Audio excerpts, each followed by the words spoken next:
In the meantime, a very big welcome back and thank you for joining us, everyone who's watching on the Recovery Through Enterprise or Nen Valley Facebook pages. We are back for part 2 of our live Dragon's Den session. Really pleased to be rejoined by our judges this afternoon, Andrew, Hilly, Oliver and Mark. Thank you very much for rejoining us for our second batch of pitches this afternoon. So without further ado, I'm going to admit our 4th contestant this afternoon, Uzziah. So bear with us 1 second while we patch him in, or her in actually. I don't know, I haven't spoken to them personally. Let's find out. Just connecting. Good afternoon, Uzziah. How are you doing out there? I'm doing very well, thank you. Am I pronouncing that correctly, Uzziah? Yes. Perfect. Okay, great job. As long as I'm not mangling it horribly. It's really good to meet you, my friend. Thank you very much for taking the time to join us this afternoon. Thank you for putting the pitch together. We're all really looking forward to hearing what you've got to share with us. Really pleased to introduce you to our judges first up, Andrew, Hilly, Oliver and Mark. So without further ado, if you're happy and comfortable at that end, I'm going to spotlight the video onto you and I will hand over to you for your pitch. So good luck. Okay. My business plan is all about the architectural engineering. It's all about to construct and implement new buildings and adding along the technological aspects and approach to planning, design, construction, and the operation of buildings. The targeted clients are the architectural firms. The targeted work is segmented into 5 categories. You've got educational, you've got healthcare, you've got commercials, you've got government facilities, and you've got contractors. The most significant challenges ahead include expanding the client base and ultimately positioning the firm to have a presence in a larger global market. My mission is to provide top quality professional engineering service for construction and other related activities to a balanced mix of public and private clients. I am also committed to high standards of client service, staff development, ethical practice, and reasonable profit. My clients will seek us out for reputation as a truly interrogated engineering firm whose ability to collaborate extends beyond the entire team and surrounding community. We will be recognized for our design excellence, system interrogation, and commitment to stability. We also seek to add value through innovation, creativity, aligning ourselves with my client goals, delivering service that meet their quality and schedule and cost objectives. In order to be successful, my business plan and idea should have excellence in providing professional quality services on time and on budget, developing visibility to generate new business leads, developing a follow-up strategy to gauge performance with clients, implementing and maintaining a quality control and assurance policy, and leveraging expertise from our combined experience into multiple revenue generations opportunities, such as mechanical, electrical, plumbing, fire protection, and project consulting. Yeah, that's all I have to say. Okay, perfect. Well, thank you very much for sharing that with us. I'm just going to switch us back onto the gallery view. Thanks a lot for that. That was a really, really thorough and thought out presentation. You'd obviously put some thought into it at that end. Dragons, with that in mind, I'm going to throw over to you guys for your questions. Okay, shall I start? Yeah, go for it. Okay, I've got quite a time-served background in home improvements, and I understand some of the challenges that you might face in the construction industry, particularly with who it is that you engage to carry out the work. What do you see as your biggest challenges, and what is it that you will do differently to other people within that sector?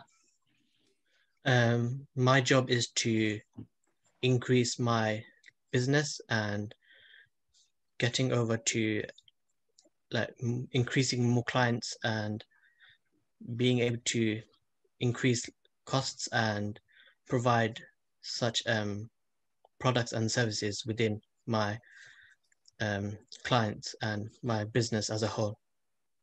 Right, so you're actually looking to sort of provide the architectural element to these businesses, or would you see the whole project through, for instance? I would say the architectural firms would. Right. Yeah. Okay, thank you. Could I ask, good afternoon, sorry. Could I ask you where you are on this journey right now? You know, are you in progress with developing this this business?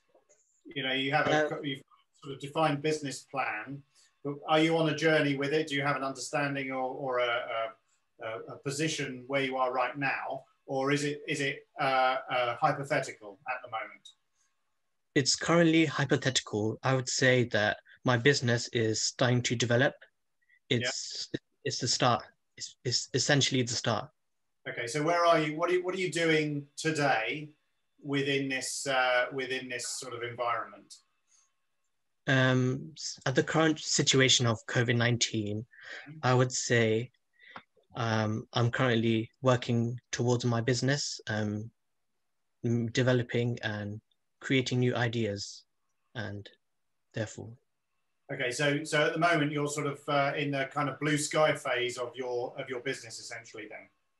Yes. Yeah. Okay, so yes. I guess your next step will be starting to develop an understanding of the scalability of the business and how, at what point, which area of the very broad spectrum of activity that you will start with. Is that correct? Yeah, that's correct. Yeah, okay. All right, thank you. Hi, Isa. Just, so are you studying architecture? Is that your kind of, are you at college, or have you done an architecture? I'm currently studying college, engineering, but the architectural part is just my idea. Like, I want to develop. I just came up with an idea of architectural because I have interest. So, so that process after college, does that involve sort of university for architectural courses? Because they can be 6-7 years long, can't they? Yeah. One of my long-term goals. Okay, all right. No, that's fine. And have you got any sort of family experience, or is it a sector that you're familiar with from that perspective? I have no experience, but I would like to. I'm just interested in the architectural. Great. Yeah, that's all. No, that's great. Thank you. Cool. Okay. Mark, did you have any questions at your end? No, it's all been covered really. Just I think you mentioned it. Just very thorough in your proposal, and just it's just nice to see that during the process of you learning and kind of jumping into this space, that it's obviously sparked ideas in between your ears, and you're kind of excited about that creative element as well, which you put into your pitch. So yeah, just big clap. Well done. So we say, what kind of buildings and spaces are you primarily interested in looking at constructing in the future? What would be your kind of dream project to tackle? One of my dreams is to create buildings, especially in the technological, like, as we move on in society, we start to build more buildings and increase. As the population increase, we need to move people to these buildings to get a job and etc. Cool. Okay. Perfect. Well, we've really enjoyed listening to your pitch this afternoon, Isaiah. Thank you very much for taking the time to put everything together and to spend some time with us explaining everything this afternoon. So unless you've got any kind of final points or anything you wanted to mention to the judges? I have one question. Sure. What is the most important thing we need to discuss today? I mean, That's an interesting one. Judges, what do you think, if you had to, putting you on the spot, if you had to pick kind of one area that you think Isaiah should be perhaps devoting the most amount of his time and attention to at the moment in his journey, what would you advise him to be considering perhaps? I think is what you, obviously in a very highly technical area where, you know, the minimum standards is going to require a lot of experience. I kind of admire your desire and drive and your original pitch around the vision that you have, but there's an awful long way to go for you before you're in a position to be able to start talking to clients about that and earning revenues. So my advice really, or from listening to where you see your career going, is, you know, to get those qualifications, which you'll need, and to go and try and seek employment or through your training with a company that matches your ambitions and matches the type of and learn on the job, because it's a big jump, you know, to start a business in this area. You're going to have a lot of years of kind of skills behind you to be able to convince clients to put their significant sums of money your way, if that makes sense. So I think you need to kind of research, you know, where you want to study, and with sponsorship with architecture, the type of firms that can offer you the kind of work experience that's going to then play into your long-term aspirations, as opposed to, like, you know, a mass house builder that wouldn't be very challenging. You'd be better to look for some of those bigger firms that tend to do the big kind of the big developments. Yeah, and I think as well as if you know, you will get to where you want to be. You sound very passionate. You're very interested in this particular sector, but on that journey, and when you're, you know, learning how to do and to be what it is that you ultimately want to be, think about when you get there and when it's your turn, what it is you do differently to everyone else that makes people want to come to you, because it's a tough sector and you've got to have something very different, very special to offer. Yeah, and also for me, as Silly just mentioned, you know, it is a journey, and alongside what goes on in your business world or work world, is just to look after yourself. Really, make sure you manage the moments. You know, life can be very harsh, and you know, not just with knockbacks, but just the process. You know, so, you know, just learn to have patience and make sure you have positive practices in your life that you can kind of lean into to support the well-being. It's all well chasing dreams, etc., but, you know, what consequence sometimes. So just look after yourself and trust the journey. Absolutely. Well, hopefully some useful, good advice from all of our dragons there. But thank you very much again, Isaiah, for taking the time to come and see us this afternoon. That's it says a lot in itself about your kind of get up and go and motivation and desire to improve yourself and to bring this dream to some kind of reality, that you've taken the time to be part of this process this afternoon. So congratulations on that, and thank you very much for speaking with us. We'll look forward to announcing the results of this afternoon later on, and our paths hopefully crossing again in the future, my friend. Yeah.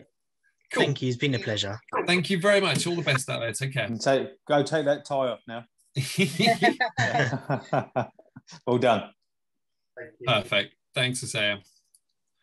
Okay, great. So just while Isaiah is making his way out, then I can see our next pitch waiting in the waiting room. So I'm just at the moment waiting for a code through from him at the minute to be able to share his presentation with you, but hopefully we can clear that up very quickly. So joined by Josh Lawrence. Josh, good afternoon. Can you hear us okay? Yeah, I can hear you okay. Yep, no, we can hear you, I think, okay at that end. One thing I'm going to say right from the off before we jump in, mate, is that the presentation you've sent me to share, it's asking for a verification code. Do you have said code? I shall have a emailed it. Yes, I believe it's emailed to your Gmail account, looking at it. Okay, yes, I have it.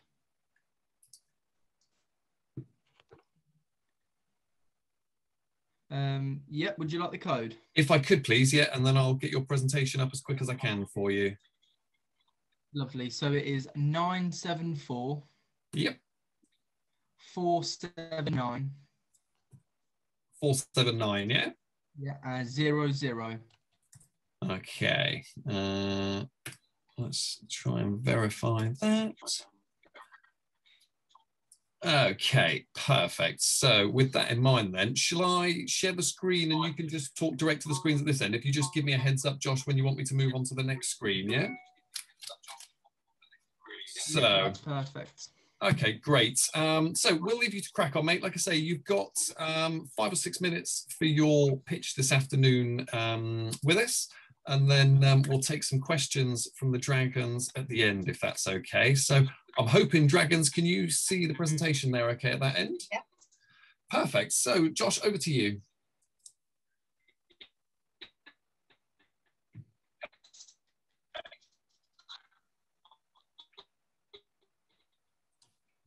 Can you hear us all right at that end, Josh?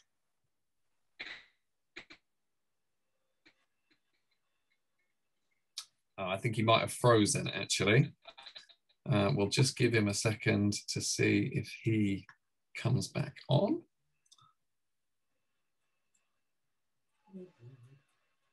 Josh, are you with us? Can you hear us okay? Might be best if Josh turns his video off if he's struggling with internet connection. We just yeah, possibly, actually. I'm going to message him with exactly that suggestion, actually.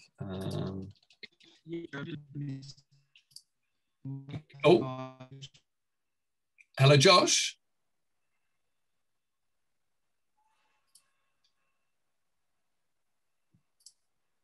No, I am really struggling actually to hear him at this end. I'm going to send Josh a message and see if maybe he can dial back in and join us again. Give me 2 seconds. Oh, there we go. Josh, can you hear us okay? Yeah, like right now. Yeah. Hello, Josh.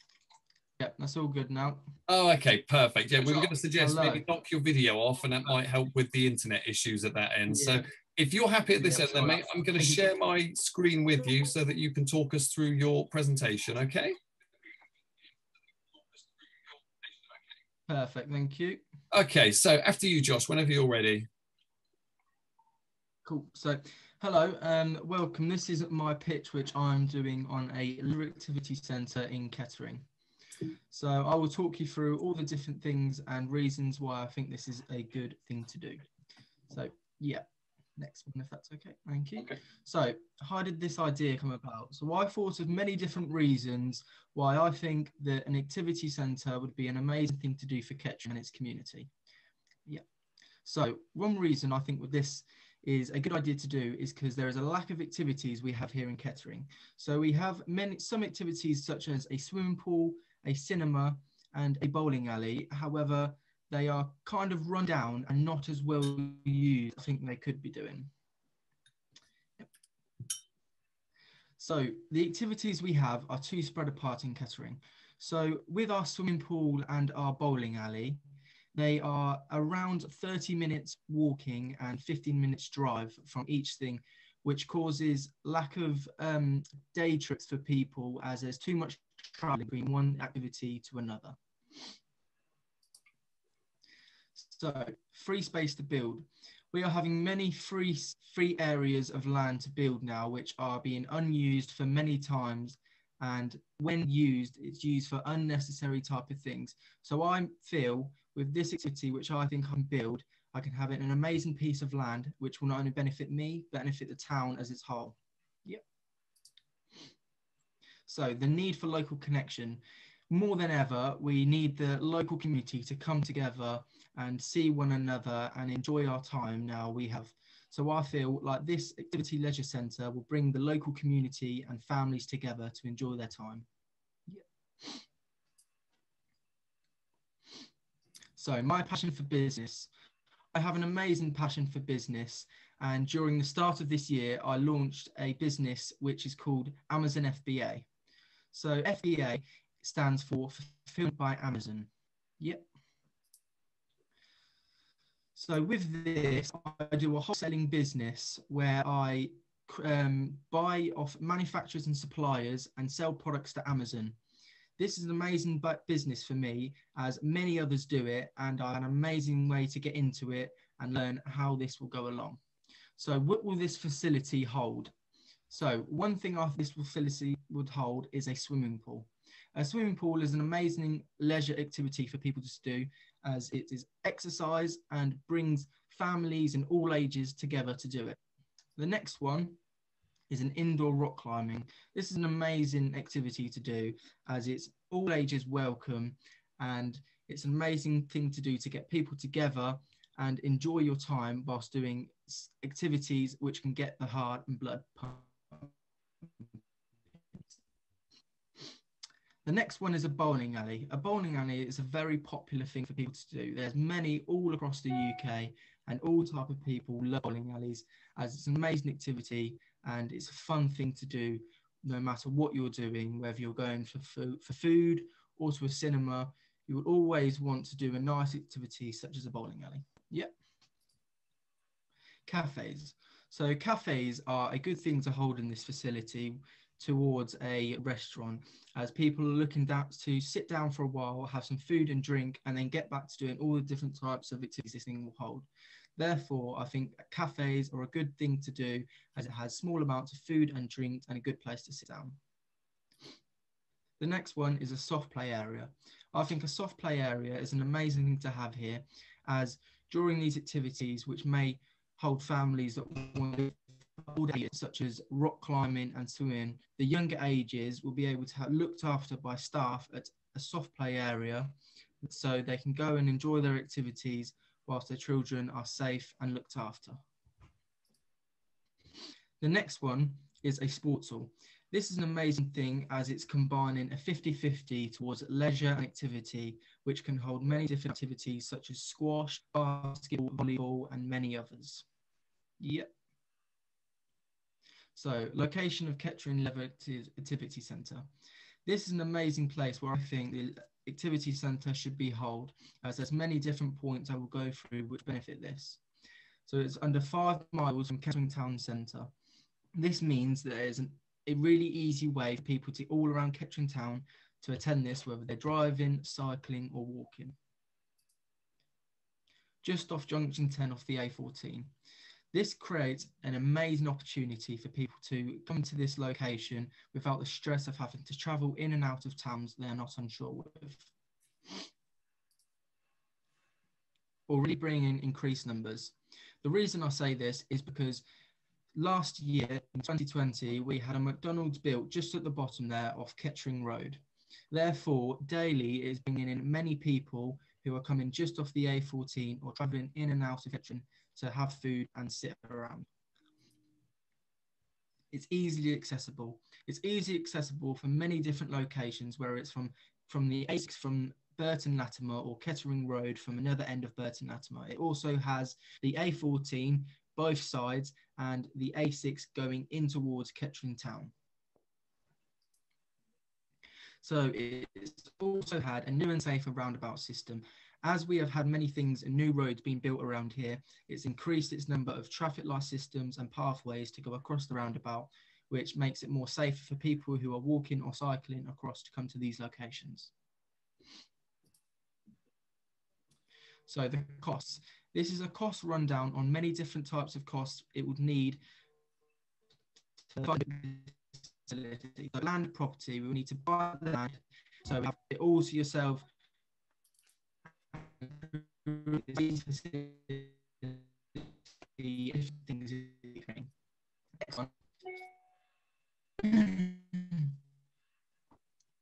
I'm struggling to hear you a little bit at that end, Josh.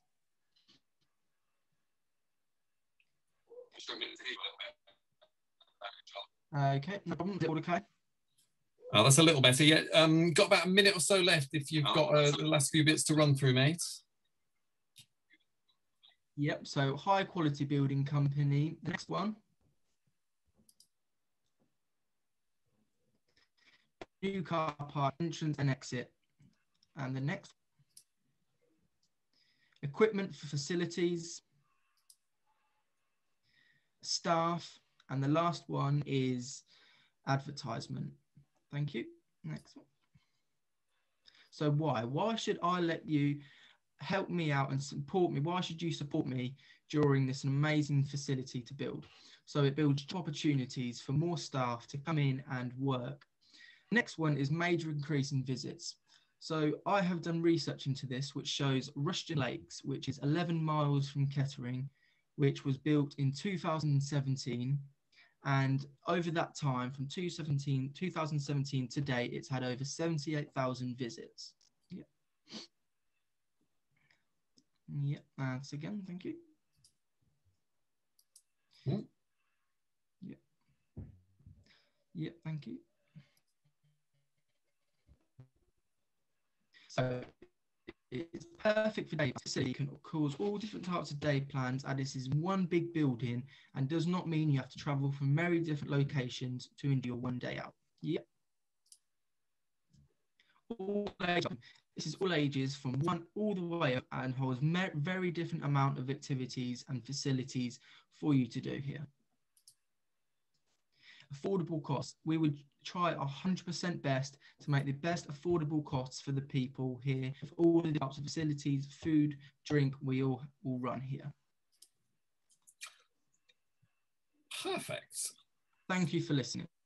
A pleasure. Thank you very much for running us through that, and really appreciate you taking the time to put some slides and stuff together for us as well. Now, with given that we had a slight few technical issues, we haven't got masses of time for questions, so I'm going to kind of shut up and throw straight to the dragons to let you guys kind of jump in with any questions that you might have at that end. Yeah, I'll just jump in quickly. Great willingness for you to jump in and take part in your community, mate. And yeah, just being proactive with all that entails. So just a quick one with the company that you're looking to kind of set up to facilitate all that needs to go on here, from acquiring land and obviously developing it, etc. Would it be a social enterprise or a limited company or community interest company? Have you had any thoughts around the framework around the company?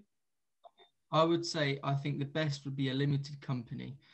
We would have to do more research into all different types, which will be more beneficial for us as a whole to work together.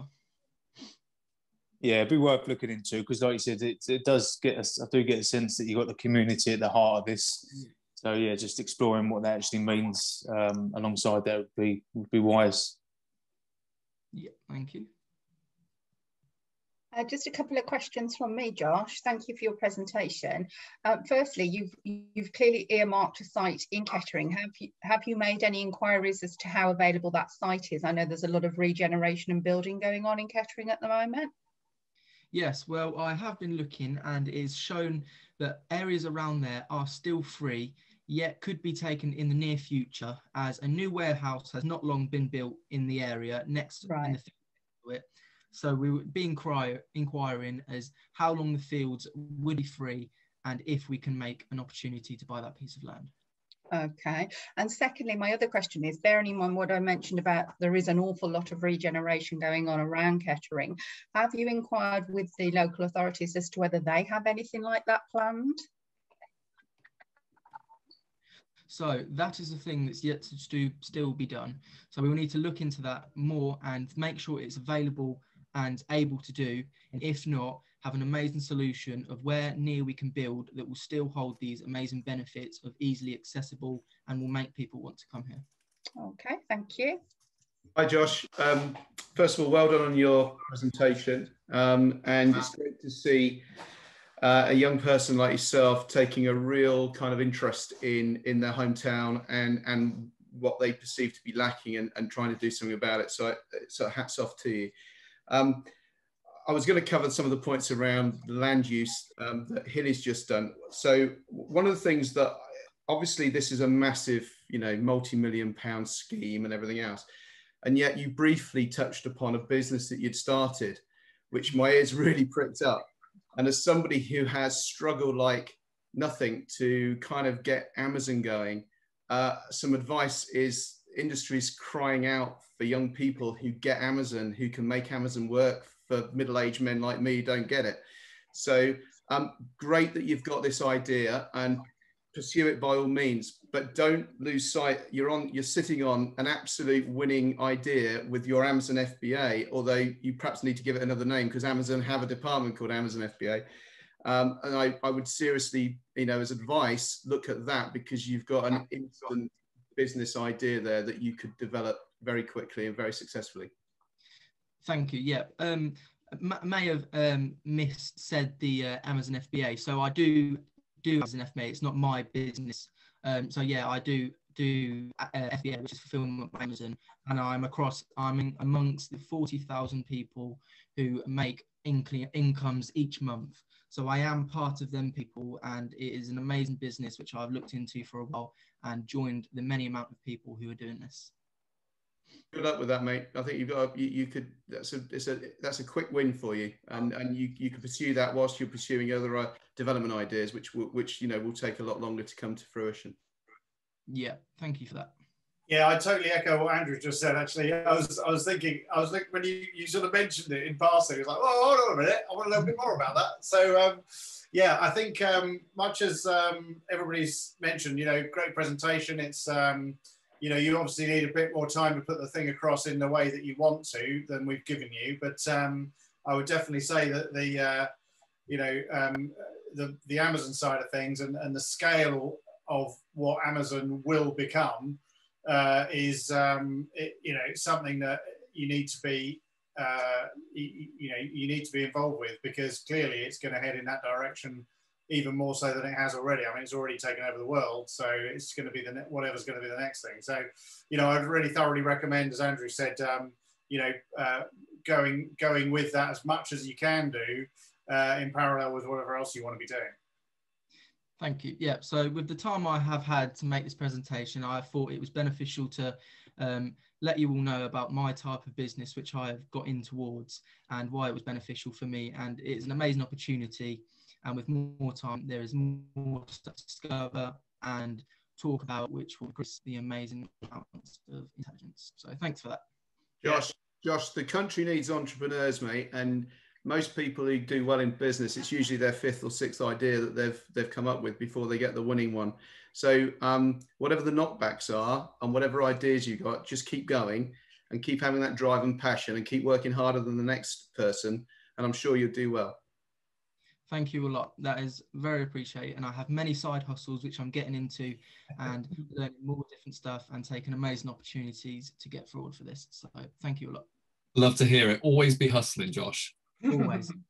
Thank you very much, man. Really appreciate your time this afternoon, and thanks a lot for putting so much time and effort into it. So yeah, we'll be looking forward to releasing the results of this afternoon, obviously later on. And yeah, I hope you'll tune back in for those later. But in the meantime, thank you very much for your time this afternoon. It was great to meet you. Thank you. Thanks a lot. For having me. Goodbye. Thanks. Bye bye. Okay, so I am, in which case, just going to admit our next contestant and try and get us back to somewhere near on time. So without further ado, our next contestant joining us is a Luke Pittman, who is just dialing into the session now. Good afternoon, Luke. Can you hear us at that end okay? Yes, I can hear you. Hello. Perfect. Did you want to start your video at that end, or are you struggling for bandwidth, or? I can share my screen. I can't seem to get my camera to work though, so I'm just sitting here in a shirt and tie. Okay, that's fine. No one can see. If you're having issues with the camera, my friend, that's fine. I won't hold you up any longer. In which case, obviously, it's we're really pleased to have you with us this afternoon. Obviously, you can see our dragons in front of us. We've got Hilly, Oliver, Andrew, and Mark. So without further ado, then I'll throw to you, Luke. In which case, and you can crack on with your pitch, mate. Thank you.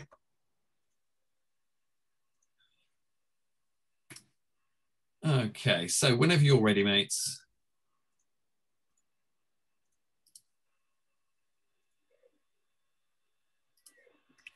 It says I can't share my screen. Okay, sweet. 2 seconds. I didn't realize you'd got slides at that end. I can make you the host. I'll just have to get you to make me the host again once you've finished, if that's all right, Luke. Okay, that's fine. Perfect. So I've given you temporary control at that end then. So you should be able to share your slides with us from there.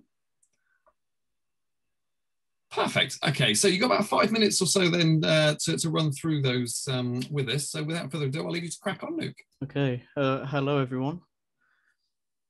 So basically, my idea is it's a facial recognition door lock. So in theory, the door lock acts as almost like a Ring doorbell, and similar design and everything, and it electronically connects to the actual door lock itself.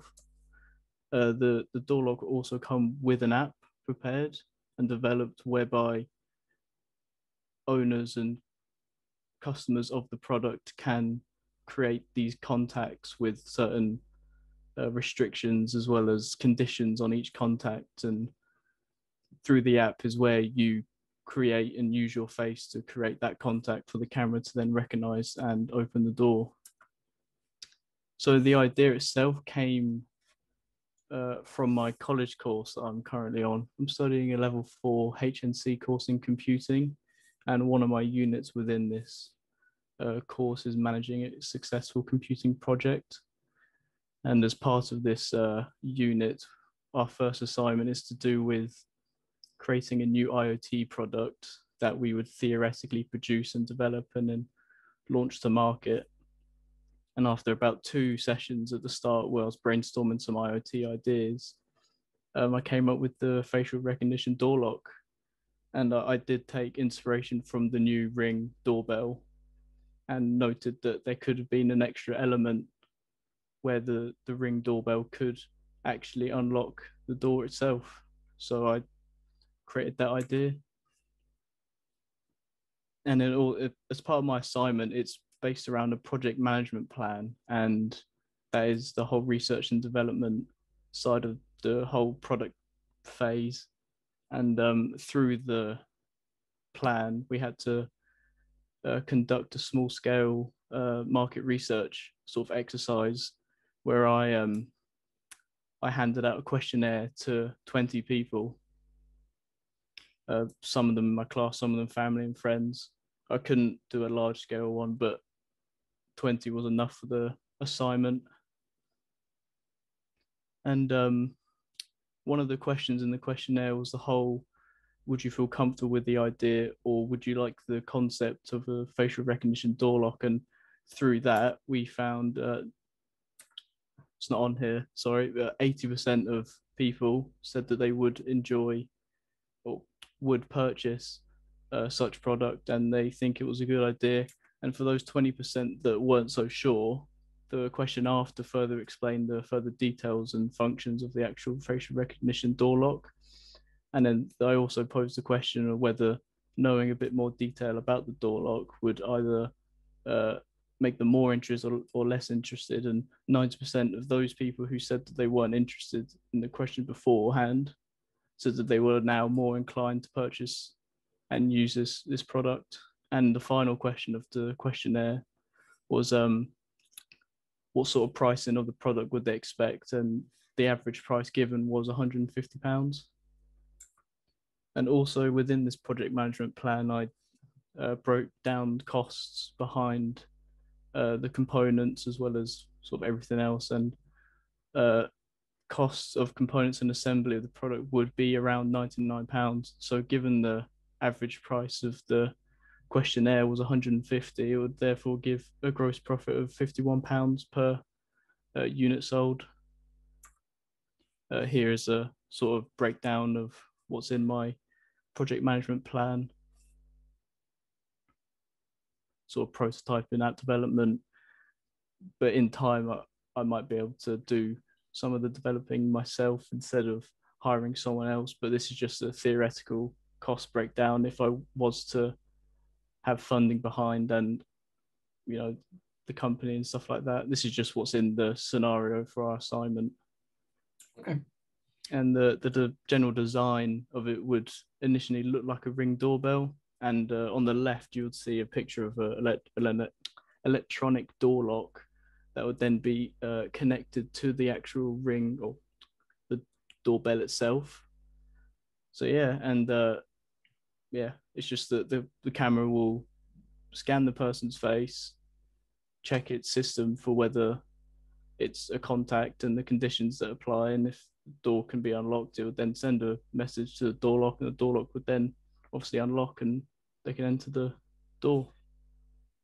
Okay, perfect. Got about a minute. Oh, well, there we go. I was about to say you've got about a minute if you've got anything else you wanted to cover, but looks like we've timed that perfectly actually at this end. So thank you very much for running us through that, Luke. Did you want to drop the screen share off at that end, and we'll Yes. go back to the gallery view, and then yeah, if you could make me the host on this again, please, that would be great, and then we'll hand to the dragons for some questions if that's okay. Shall I go first? Hi, Luke. Great idea and great presentation. Lovely to see some numbers in a business plan as well. So well done for that. For the product itself, obviously there's two thoughts in my head, and I just wanted to see which way you were drifting towards, or both.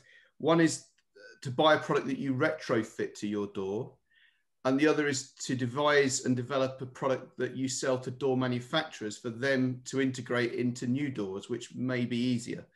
Had you done any kind of analysis as to whether the route for your product to market would be better suited on a new door fitted? And is there any technical way that if it unlocked the door, it could power the door open as well? Because I'm forever coming back with numerous bags and shopping and golf bags, and if I could just walk up and the door opened, it would be fantastic. But so just a few ideas, and I just wondered what sort of research you've got in relation to how to get the product to market. So what I had in mind was we would create an instruction plan as well as the necessary tools and equipment for the consumer themselves to set the door lock and the doorbell up and be able to pair them correctly. I was contemplating on whether having like professional locksmiths or people come out and fit them themselves, or I send out engineers, say, to do it themselves. But I believe sending out instructions for the consumer would be cheaper and easier for me, really. Okay, I mean, what I would say, I'm in the market looking for a front door at the moment, and I'm absolutely staggered how expensive they are. I wouldn't personally want to start bashing my shiny new door around. I'd want someone to do it for me and make sure it works. So I would, as advice, definitely explore the kind of professionally fitted or approaching door manufacturers. But I think it's a really good idea. So well done, mate. Thank you. Could I just ask a question now, please? Of course. Okay, thank you very much for a brilliant presentation. It's so good to see, you know, statistics and research, which ultimately started off as a project as part of your education, which is really, really excellent to see. I think my question is all about, have you looked into whether Ring, which is obviously a very well-known brand, have something like this in the pipeline? And if they haven't, could this be something that you could sell to them, having already been up and running? Yeah, so it was the initial idea of, I sort of looked at Ring, because I sort of saw everyone I knew sort of buying these Ring doorbells. Yeah, and I saw that as, what could I improve on this? And I saw the idea of the facial recognition door lock. So potentially I could, and we could come up with the idea of sort of selling it to Amazon or whoever owns Ring, to then they add on to Ring themselves, or we launch it as a product separately. I mean, my advice would be, if that was a route that you were considering taking, having done some very careful and diplomatic research, shall we say, first of all, I'd think about getting a patent as well if it does work. But brilliant, thank you. Thank you. Could I just add a bit to that? Look, that was great, and as echoing everybody else, you know, it's really nice to see some numbers, because it means, you know, on the one hand, you're leaving yourself wide open for us all to go, nah, that doesn't make any sense, to actually, you know, yes, the numbers work and everything else. So it's really good to have had that element of your presentation. And, you know, much as we could say, yeah, I think, you know, you want to spend a bit more on that or a bit less on that, you've already covered that by saying, yeah, it's just a hypothetical thing. So that's brilliant. One thing I would say, you know, and I was, Hilly's already picked up on the patent thing, but I've had some experience of applying for patents in the past, and you know, you can quite easily get something in place which will give you some kind of intellectual property protection on this. And you know, particularly it's quite difficult to get a worldwide patent, but it's very, very easy to get some IP cover, you know, for the intended initial markets. And I would thoroughly recommend having a look at that. And, you know, first thing to do obviously is look at the patent office and see whether there's anything else been applied for on that basis. Because if it isn't there, you might just be lucky that you can just get in and get the patent, you know. And it really is that simple sometimes, you know. And I mean, I applied for a patent for something we were doing within a project, Fairline Boats, and yeah, we just applied for it and got the patent, and then I got global license on it without any trouble at all. And so, you know, it's definitely something you should look at, because clearly, I mean, one of the things that has always bugged me about domestic security is that, you know, you've got all this tech in cars and on everything else and phones and all that, and yet you've still got a blooming key. Exactly. Yeah. And it's ridiculous, really, when you look at it in that context. Yeah. You know, you should at least be able to press a button and unlock all the doors in your house at the same time.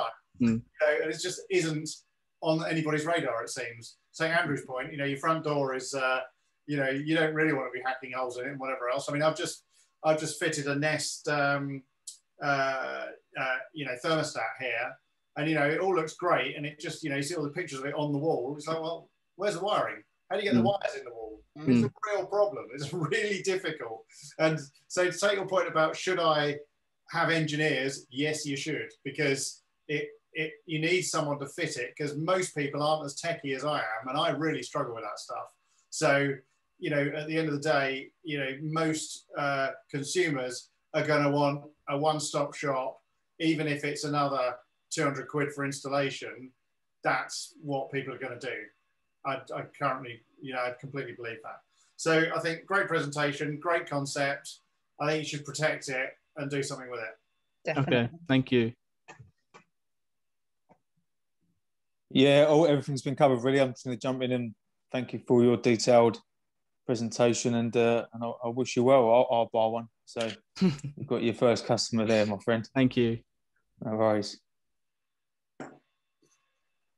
Ben, you're on mute.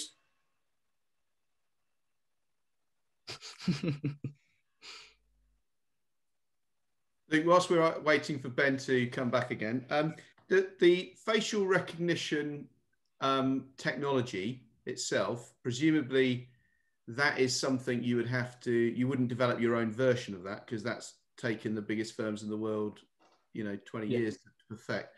So in terms of taking on effectively somebody else's technology, but applying it into a product that has a new use, that's probably that's the area of the protection that you'll be looking for. You're not patenting facial technology recognition. You're patenting the connection between that and unlocking a door. Yeah. And that because you haven't got to prove that technology because it's already existed, but you would probably need to partner with somebody that could hold it. So you know, if this is an idea you want to pursue, then obviously working closely and having some non-disclosure agreements with the facial recognition people is probably your starting point, I would think. And I'll just add to that, Andrew, the point about patent is not a product, it's a process. You cannot patent a product, you can only patent a process. Yeah. So what you're doing is saying this new process is taking this existing technology and applying it to this. And that's exactly what you would have to do. Yeah. So it's not, you don't need to worry about whether you know how to physically do it. You just need to have that process controlled. Okay, yeah, that makes sense. I did my A-levels in business as well, so I understand the process of brilliant. all of this stuff. Cool. It's all very valuable information. Absolutely, and it looks like it's had an effect, because it was a really good presentation that you put together for us, Luke, this afternoon. So thank you very much for your time in doing so, mate. I'm afraid we are out of time for this particular slot, and we're going to need to move on. But really appreciate you again taking the time to join us today, Luke. So thank you very much, and good luck for the future, mate. Thank you. Thanks, everyone. All the best. Thanks, Luke. Thank you. Bye. Okay, perfect. So I'm going to admit our next contestant straight away. We've got a familiar face with a different idea. Good afternoon again, Mr. Josh King. How are you doing out there? Yeah, I'm good, thank you. How are you? Yeah, good, thank you, mate, good.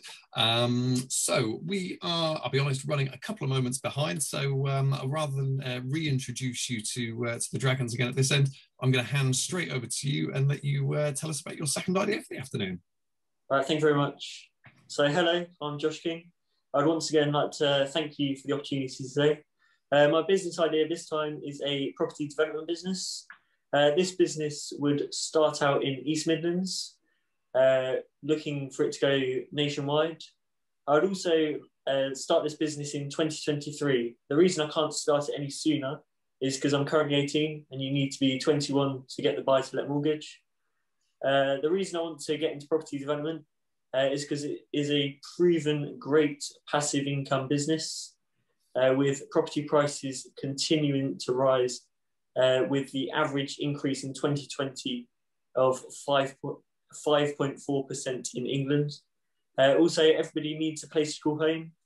And with the increase in property prices, lots of people can't afford to buy a home anymore, so they end up renting. So these people that are renting, they can rent from me and pay my mortgage for me. I will achieve this by saving up to buy the deposit for my first property in 2023 and get the buy-to-let mortgage. The unique selling point of my business is I would do a 3-year lease, and within their rent, I would take an extra £100 each month, and then I would pay back £3,600 to them if there's no damages, and if they pay their rent on time each month. So that would be from the 36 months they've rented with me, I'd just pay them their £100 back. Looking to the future, I plan to continue to build a portfolio and even do some house flips as well as the rent, to then get more deposits to buy more houses to grow the business further. What I'd like from you guys is further guidance to make this business a success. Thank you for taking the time to listen. Any questions? Perfect. Well, thank you for running us through the pitch at this end, Josh. I don't know whether any of our dragons around the table have got any direct property experience that they can speak to, perhaps direct, but either way, perhaps maybe Hilly, do you want to kick us off with some questions this time? Unmute myself. It's a minefield, isn't it, property? And property development is it's a big thing to take on. And from what I gather, you're looking at putting this together throughout the East Midlands. Yes. Is that right, Jeff? Yeah. Okay. And have you? I mean, I know you're 18. Yes. But what is it that particularly interests you about this sector? Because it is, renting property. My understanding, and I know people who do rent property, is that you don't always, get back what you rented out in the first place, and there can be a lot of additional cost and costs that you're not expecting when you do rent. So, what are your views on that? What is it that interests you in the first place? I appreciate it's the revenue. Yeah, but definitely. Why is it that you're passionate about getting into property development particularly? Just because it's a proven source of passive income, and everyone's extra money. So by building a portfolio it's like a lifelong investment. I'll always have the properties, hopefully, and then it could help me for retirement or to pass them to my kids when I'm older or anything. Okay, I mean, aside from the fact that renting property isn't always what it's cracked up to be, there's an awful lot of liability with landlords as well, Yes. to protect the people that are renting from you. Have you actually thought about that and the costs involved with that? Yeah, I know you've got to pay for the insurance, then any damages that may happen within the property, and all things like that. And making your property safe. Yes. You But know. I'd probably get a new build as well, so then it's got all the latest building standards as well. Okay, thank you. Hi, Josh. I really admire it when I hear 18-year-olds absolutely can't wait to get to 21 because they want to be an entrepreneur, and they're talking about saving. It's great, and I wish you well. And obviously, when this is a very successful, you'll be able to fund a nightclub as well, which I think is fantastic. So, just on the USP point about the loyalty payback bonus, which I like the idea about. There's a danger that that will just price you £100 above the market rent, and people who are on limited and low incomes might just look at that and not get it. How would you convince them that that £100 is a worthwhile extra monthly cost against other properties on the market? Because it's a cost they don't have to worry about, which will also help them get onto the property market as well. Because a lot of people nowadays can't afford to buy. So by them paying the extra £100 a month rent, then is like looking to the future for them, giving them the 3,600 return that they can put into their deposit for their own home. Good answer. And I like the idea of a kind of, if you like, a savings plan with them. They probably would be incentivized by a small kind of interest on that, if that makes sense. Also, obviously, the property, getting into property is very capital hungry, and to save between now and your first property will be a real challenge.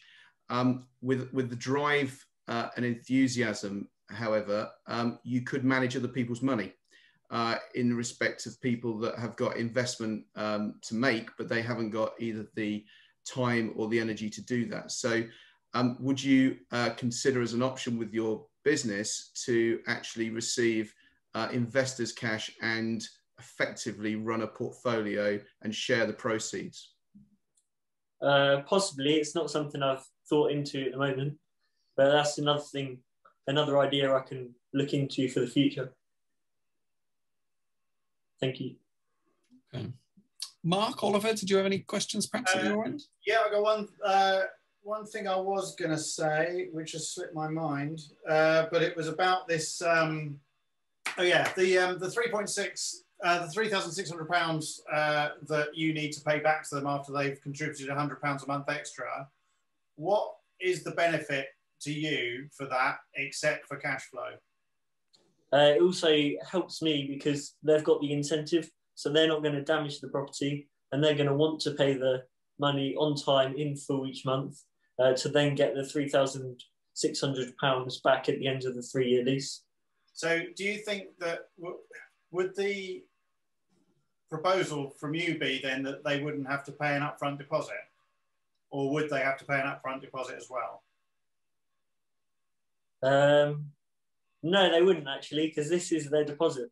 Yeah, okay. So the only risk for you then is if they get 6 months in and they just take off and stop paying the rent, you haven't got, you haven't had enough money out of them to justify you haven't had a proper deposit off them as such. So you've not, because normally when you move out of a property, you'll get the deposit back minus any damages. But if they've not been there long enough for that to be an issue, then for them to actually paid enough, then they leave you with an empty property which isn't paying the rent, and they've not paid you a deposit to compensate for that in any way. So it's just worth, I'm not discrediting the idea, but it's just worth considering that you probably want to go a bit of both. I think you'd want a deposit, and then you'd probably also want to give them the to give them the opportunity of the savings plan. But anyway, that's just my sort of immediate thinking on it.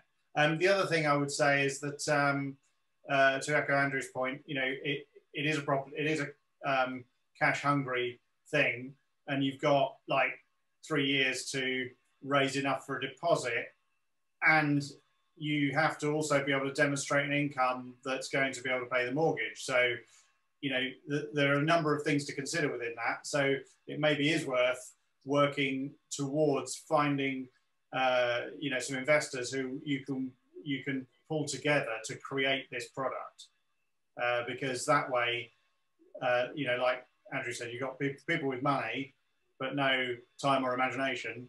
And then you've got the entrepreneurial attitude that will allow it to return them money on their investment. So that would also be my philosophy as well. Perfect. Well, we're just waiting on our next person to dial in with us. So we've probably got time for one more if you've got anything from your end, Mark. No, if I'm honest, not at all. Just as everyone said, really, just your endeavours are commendable, and looking ahead and looking towards the future, and is great. So no doubt you'll get what you want. That's all. Cool, perfect. Well, thank you very much, and Josh, thank you again for seeing us twice, in fact, this afternoon, and sharing your thoughts and plans for the future with us. So all the best with all of those endeavours, yeah, really hoping that you get to where you want to be with those projects, mate. But in the meantime, thanks a lot for joining us. We will be, as you know, announcing the results shortly. So yeah, fingers crossed. We'll hopefully cross paths with you again in the future, man. Yes, thank you very much. Thank you for the time. Thanks, Josh. All the best. Thank you. Okay, so we're just waiting on our next, our penultimate contestant to join us. I've just had an email from him at this end to say that he's in the process of just dialing in and joining us as well. So yeah, hopefully he'll be along any minute. So one question I am curious to ask all of you judges while we do have a spare moment, perhaps. Some of these guys that look incredibly young at that age, what were you guys doing when you were kind of 18, 19? Were you anywhere near as entrepreneurially focused as these kids? Because I know I wasn't. I was just riding around on a motorcycle and just wondering what to do with my life. It's certainly a motivated generation out there, isn't it? That's coming up. So, well, without further ado, our friend Luke has now just joined us. So we'll let him in and let him crack on with his pitch as well. And then we've got Casey rejoining us in about 15 minutes as well, just to share their pitch as well. So, Luke, can you hear us at that end? Okay. Yep, I can hear you. Perfect. Did you want to share your screen at that end, or are you kind of more comfortable just with your voice? How did you want to do this? I'm more comfortable with just my voice, and I'm not sure if it will sort of crash the call if I turn my camera on. That's fine, man. That's probably a pragmatic choice. We've had a couple of issues this afternoon, so that's probably a good idea, actually. But we really appreciate you taking some time out of your afternoon to join us this afternoon, and thank you for putting the pitch together. Joined by 4 dragons, as you know, Andrew, Oliver, Mark, and Hilly. So without further ado, I will hand over to you then, Luke, and you've got about 5 or 6 minutes or so to share your idea with us. Okay, thank you. Is there a way I can share my PowerPoint on here? I can, yes. What I will need to do is just make you the host briefly, and then when you've finished your pitch and we kind of go back for questions, I'll just ask you to make me the host again at this end to hand it back, if that's okay. But you should now be the host at that end to be able to share your slides with us, Luke. So crack on in your own time. Okay, thank you.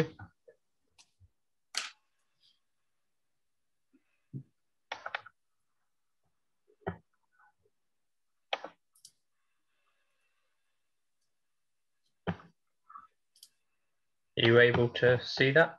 Yep, no, that's perfect. Okay, thank you.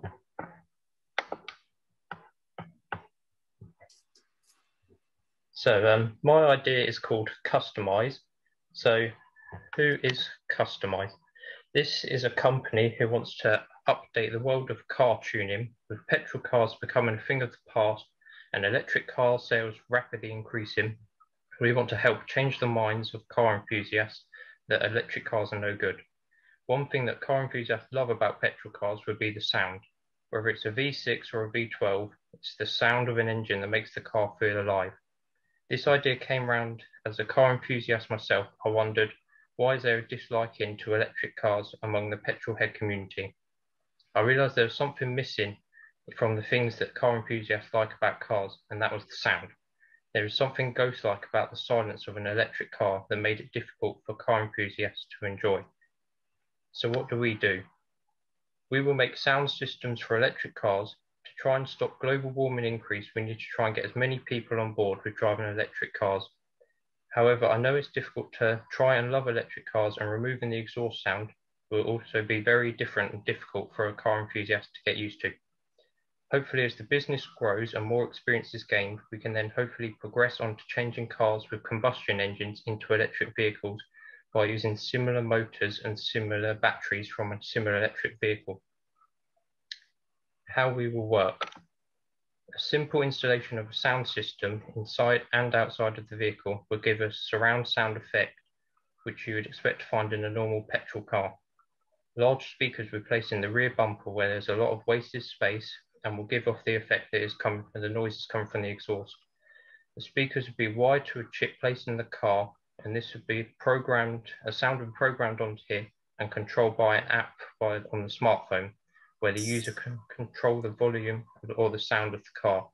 The chip will match the revs and braking of the car. Target audience. So the target audience will be projected at 17 or above, or anyone who has a passion for petrol cars but still keen to help out with the environment.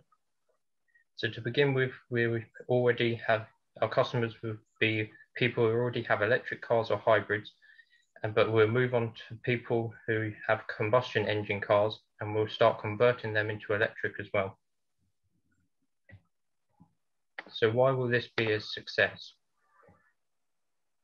So production of petrol cars will stop by 2030, and an idea like this has never been thought of before, and we want to be one of the very first to start putting this idea into action. There are many gaps in the electric market, and they do not greatly appeal to car enthusiasts, and we need to try and change this. For example, there are very few electric SUVs and sports cars, so if we can convert them into electric, that would benefit the environment greatly.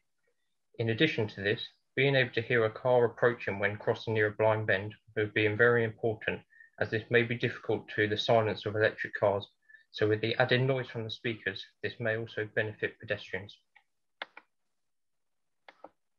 Further opportunities will bring the many different opportunities that come with this project, as there's a very large market all over the world that drive cars, and by getting the public to convert to electric vehicles, but still seeming like they're driving their ordinary vehicle, then cars polluting the environment will hopefully no longer be a problem. Thank you for listening. Perfect. Well, a big thank you for running through that with us, Luke. A really interesting one and a very timely one, I would imagine, for a lot of people right now. I know there's a lot of people out there that's starting to think about electric cars and making the jump. So yeah, really interesting to listen to your thoughts on that, Luke. So thank you very much for that.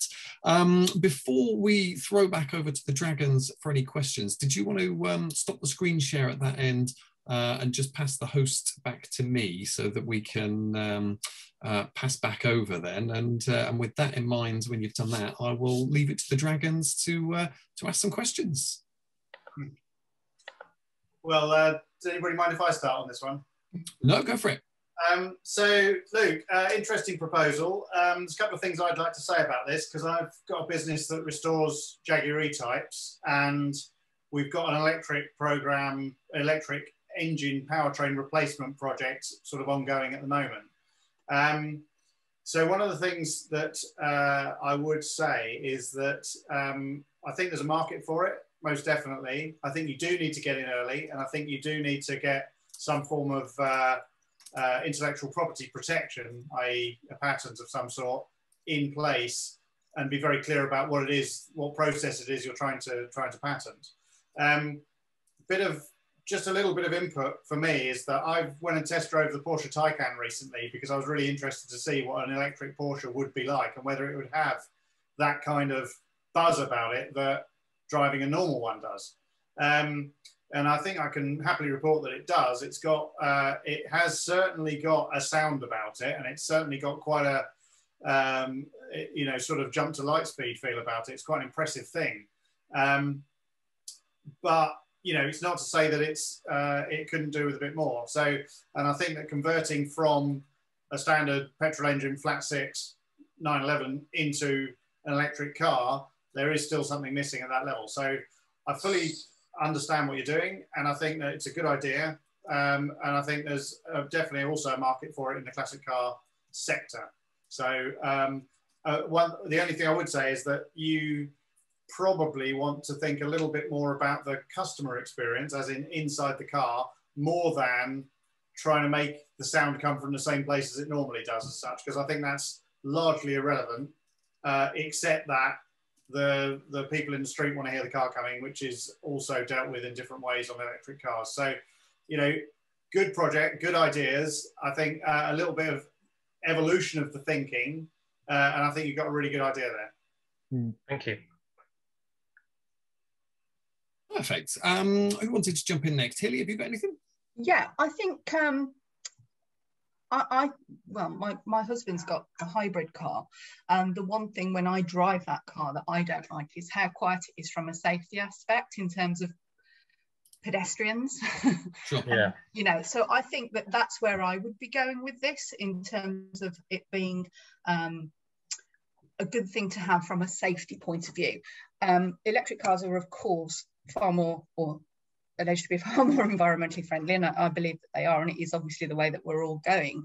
I wouldn't be keen on emulating like very loud car noises, No. because I think that's defeating the object of the environmentally friendly aspect of what it is you're trying to create here. Sure. But I think from a safety point of view, it's a really good idea. And again, you know, Oliver's absolutely right. Patenting, really, really important once you've got that exact process that it is that you wish to create. So thank you. Thank you. Hi, Luke. Yeah, good presentation, good idea, mate. I just pick it up on Hilly's point about safety, because I wonder really what the Department of Transport's view is for a future where the vast majority of cars on the road are making no sound, and we've got kids running out, and you know, people with visual impairments. And I've pretty much nearly stepped out in front of an electric car by being lazy and relying on my ears and not my eyes. So I can imagine in a health and safety conscious world where they'll start enforcing cars to make a noise, and therefore if you can get in there early, that's great. I also wondered though whether you'd actually tested any of this kind of technology. You talked about a chip that can mimic kind of acceleration and things like that and get that kind of sound, but is this just an idea that or is it something you've actually already tried to capture and sort of have a go in a sort of mock-up sort of situation? No, this is just an idea at the moment. I haven't sort of tested anything, although I have seen in some models and other sort of model and scale model and stuff where they have a chip and sound system where they replicate sort of sound systems. Can I just add something to that? I know when I was at McLaren, we were on the MP4 road car. That car was deemed too quiet inside, so they actually made noise. You know, they simulated engine noise inside the car. You know, so they have done it even on a petrol-driven car. They've done it to make it sound slightly more exciting than it otherwise would have done. So it does exist. And in fact, you know, the noise generators, the signal generators that create the sounds are all pretty well readily available, but it's just a question of making sure that you've got the integration with the software that runs the car in the first place, which is the difficult bit. And that is why you need to be looking to get some IP on the process and then worrying about later about how you implement it. Cool. Did you have any last questions at your end, Mark, or anything you wanted to add? Yeah, I mean, obviously, I'm trusting Oliver as well with some of his feedback with what he does on a daily basis. But like everybody, really, you know, and maybe as a parent as well, like my ears just tuned into the health and safety element of it, which is, you know, really important without stating the obvious. But also just excited for you as well, because if you have got the early stages here of an idea that feels like it could, go places, you know, with the rules being forced upon us by 2030, whenever it was you mentioned, then you know, it's going to be a big space with, you know, a lot of money and a lot of attention being focused on it. So even a little bit of that pie might be, you know, something worth chasing. So, as Oliver alluded to, or everyone has really, just explore it a little bit deeper, get a bit more guidance. And it feels like you could be into a nice little business here, mate. Yep, will do. Certainly a potentially lucrative market in the future by the sounds of it. Well, Luke, thank you very much for taking the time to put together such a a well thought out pitch for us at this end and for taking the time to join us. Yeah, really good luck with your ventures moving forward, and yeah, all the best. Thank you. Cool. Thank you, Luke. Cool. Thank you. Perfect. Well, somehow we are now back to just a 1 minute behind schedule, I think, on where we should be. And I'm pleased to say that Casey's back in the waiting room, hopefully able to rejoin us this time. So I'll let him back in and we'll hopefully be able to enjoy the last presentation for this afternoon. Good afternoon, Casey. Can you hear us okay at that end now? Yes, I can. There we go. That's much better. Perfect. Did you want to stick with just your kind of voice at that end, or did you need to pop the camera on? What's kind of easiest at your end? I'll stick with my voice. Cool. Probably a safe bet. That's absolutely fine. Perfect. Well, really pleased to be able to welcome you back. Thank you very much for persevering and jumping back on at the end with us. We've got, like I say, 5 minutes or so for you to go through your pitch, and then we'll hand to the Dragons for them to kind of give them some notes and some questions along the way as well. So yeah, without further ado, Casey, feel free to take it away in your own time. Thank you. So, hello everybody. So my pitch was a cold water bottle. So we all get a hot water bottle, but the hot water bottle, my cold water bottle is going to be the opposite. So that we put hot water in it, and cold water in it, and it will keep it cool instead of hot. It will benefit people in summer when it's really warm and stuffy, then stuffy hot nights when we can't sleep. It's something for us there to like comfort us through the night. I think it will benefit many ages. It will help. It will certainly help me sleep because I struggle sleeping in the summer. I don't like stuffy nights. It will help me a lot. Okay. I'm ready to take questions. Okay, perfect. Well, short and sweet, and a nice simple idea. I like that. Probably one that certainly last summer, I would imagine a few people would have been clamoring out for in the heat. Dragons, I wonder who wants to perhaps go first? I'll go first. Sure. So this idea, it's from a well-being point of view, realistically, isn't it? So or a health aspect, I guess, too. Are you looking to create almost the exact equivalent to a hot water bottle? So like a soft version rather than a hard-sided cold water bottle, which we can get, can't we? Because ultimately we use them as drinks bottles and things like that. Yeah. Are you trying to recreate the hot water bottle, but a cold water version so that that water inside there remains cold and it's a soft product as opposed to a hard-sided product? Yes, I am trying to recreate a hot water bottle, but putting cold water in it instead to keep it cold. Okay, and have you thought about the science behind that? So how would you achieve that?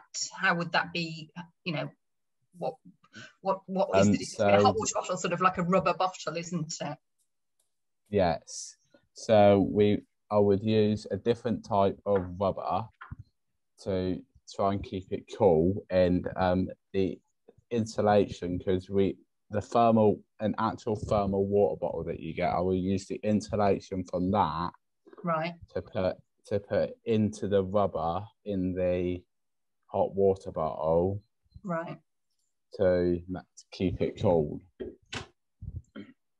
Right. Okay. So an existing hot water bottle, if I put cold water in it, it doesn't stay cold, or it doesn't give you the element of, or it's not as cold as you would want it to be. Is that what we're saying? Yes. Right. Okay. Yeah, no, I just thinking about it. Initially, I just thought that must exist, but actually, as I'm thinking about it, obviously you get them that liquid that you can put in the fridge or the freezer, but that only seems to stay cold for about a couple of minutes. Like I said, depending on how warm it is outside, it's it gets quite warm quite quick. So, as you mentioned, if there's an opportunity there to create something which is lasts longer or colder for longer, then yeah, like soft, as you mentioned, because you can get them bottles out there that kind of keep cold in and heat in, etc.